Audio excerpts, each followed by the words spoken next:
Seduction was and will always remain the female form of power.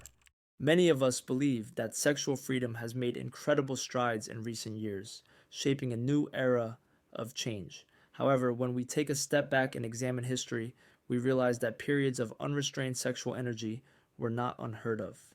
The wild parties of imperial Rome, late 17th century England, and the alluring, floating world of 18th century Japan were all hosts to levels of temptation and seduction that surpassed what we experience today. Now, gender roles are undoubtedly shifting and evolving, but let's not fool ourselves into thinking this is unprecedented. Society, my dear friends, is in a constant state of transition.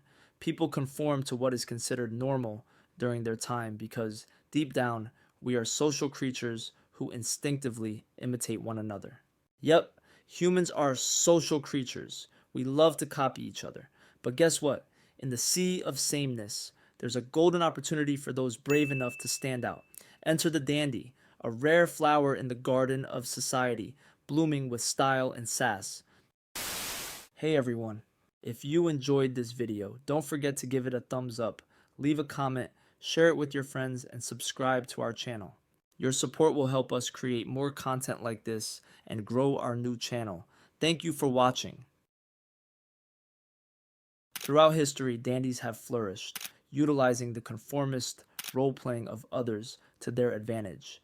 These individuals display a true and radical difference from the rest, both in their appearance and manner. And oh, how we are drawn to them. Seduction becomes their superpower, magnetically attracting groups of admirers who long to imitate their style and elegance. They're the kings and queens of attraction. Whether it's their killer fashion sense or their I don't give a damn attitude, they've got us all swooning. Hold up! Dandyism isn't just about looking good. It's a whole vibe, a way of life. It's about embracing pleasure, surrounding yourself with beauty, and living each moment like it's a masterpiece. And let's talk gender roles, shall we? Dandies, they don't play by the rules.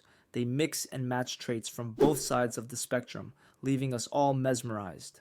But here's the twist. Dandies thrive on ambiguity. In a world where everyone's trying to fit in, they stand out by embracing their unique selves. So why blend in when you can shine bright like a diamond? So if you dare to embrace the enigmatic charm of the dandy, remember this: be different, but never vulgar. Playfully mock the current trends and norms, take a daring step in a novel direction, and remain supremely uninterested in what anyone else is doing. Behold. Most people, plagued by their own insecurities, will wonder what you're up to. Slowly but surely, they will come to admire and imitate you, because you exude an air of confidence that is simply irresistible. Now, let's talk about style. Traditionally, dandies have been defined by their clothing choices, and they sure know how to create a unique visual impact. Take, for example, the legendary Beau Brummel, who would spend hours perfecting his toilette, particularly that impeccably styled knot on his necktie, which earned him fame throughout early 19th century England. But beware, a dandy's style should never be obvious. It must be subtle, effortlessly catching the attention without striving for it. The one whose attire screams for attention lacks imagination and taste. Dandies, my dear friends, express their uniqueness through the delicate little touches that defy convention. Théophile Gautier's red vest, Oscar Wilde's green velvet suit, or Andy Warhol's silver wigs. But let's not forget our female dandies. Ladies, if you are inclined to adopt male clothing, fear not. Embrace it, but remember to add your personal touch, and no man has ever dressed quite like the incomparable George Sand. She strutted the streets of Paris, turning heads with her overtall hat and audaciously wearing riding boots. Oh, what a sight she was, capturing hearts with her enchanting allure. Here's a piece of advice. Your visual style should have a reference point. If it's entirely unfamiliar, people might mistake you for a mere attention seeker or even label you as eccentric. Instead, let's create our own fashion sense, shall we? Adapt and alter the prevailing styles, transforming yourself into an object of fascination. If you succeed, brace yourselves, for hordes of imitators are bound to follow in your footsteps.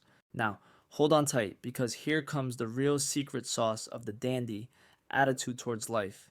Dandies are impudent beings who simply don't care about pleasing others. It's a lesson we can learn from the court of Louis XIV, where aspiring courtiers who tried desperately to please eventually found themselves on a downward spiral.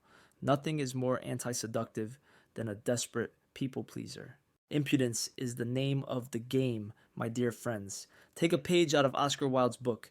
After the first performance of one of his plays, crowds were roaring for him to make an appearance on stage. Oh, but the ever enigmatic Wilde made them wait and wait. When he finally emerged, cigarette in hand, he wore an expression of absolute disdain. It may be bad manners to appear here smoking, but it is far worse to disturb me when I am smoking, he scolded his ecstatic fans. And who could forget the audacious Count d'Orsay? One night at a London club, a notoriously penny-pinching Rothschild accidentally dropped a gold coin on the floor.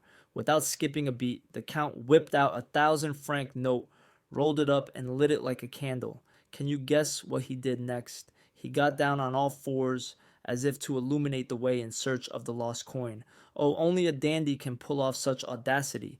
Now remember, the insolence of the dandy goes far beyond appearances. It's a way of life, an attitude that sets them apart from the rest. When you adopt this audacity, a circle of followers will undoubtedly form around you. People are burdened with the obligation of always being polite and self-sacrificing, so they are captivated by someone who disdains such niceties. Dandies truly are masters of the art of living. They prioritize pleasure over work, surround themselves with beautiful objects, and savor every bite and sip with the same joy they bring to their clothes. Look no further than the great Roman writer Petronius, who seduced the Emperor Nero. Unlike the earnest Stoic thinker Seneca, Petronius knew how to infuse every aspect of life with grand aesthetic adventure. From feasts to simple conversations, he transformed them into captivating experiences. And there you have it, the fabulous world of dandyism, where style meets sass and seduction becomes an art form. So embrace your inner dandy, dare to be different, and watch as the world falls head over heels for you. If you found this video entertaining, make sure to show your support by liking this video, leaving a comment, and most importantly, hitting that subscribe button to stay updated with all our upcoming content.